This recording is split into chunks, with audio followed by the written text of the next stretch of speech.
দেখুন আমি এখন চিতল পিঠা বানাবো সাজে করে। আমি আগে আসলে এগুলা ক্যামেরা নিতে আমার মনে ছিল না।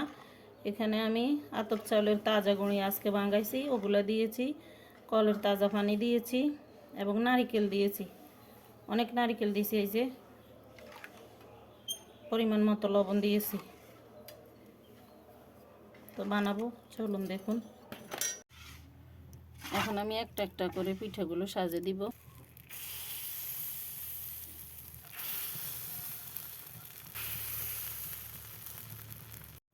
আমি এখানে পিঠাগুলো রান্না করার জন্য এলাচি দারচিনি দিয়ে দিলাম।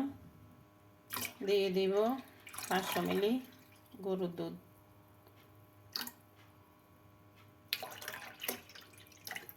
দিয়ে দিব খেজুরের গুড় পরিমাণ মতো। দিয়ে দিব লবণ।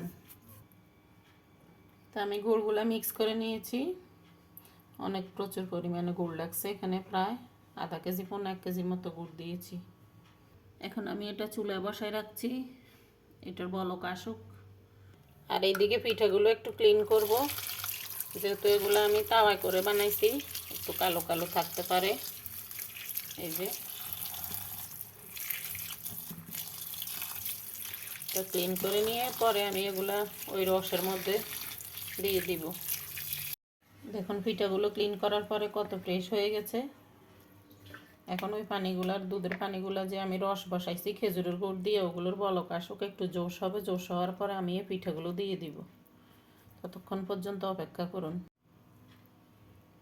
শীতের সময় এই পিঠাগুলো বানিয়ে কে কে খেজুরের রসে বা রসির রসে জাল দিয়ে খেয়েছেন, রান্না করে খেয়েছেন জানাবেন।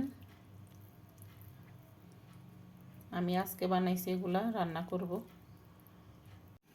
এই যে বলক এসে গেছে, আমি এখন এই পিঠাগুলো দিয়ে দিব এখানে।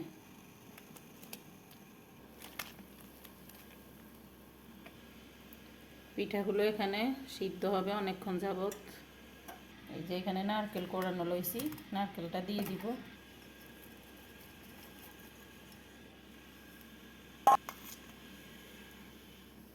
এখন আমি ঢাকনাটা দিয়ে দিব। তো দেখতে থাকুন, পিঠাটা হোক। এই যে বলক এসে গেছে, পিঠাগুলো ক্রমে ফুলতেছে।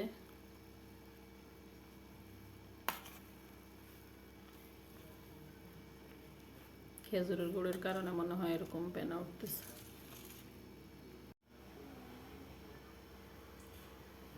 আরো সিদ্ধ হবে পিঠাগুলো।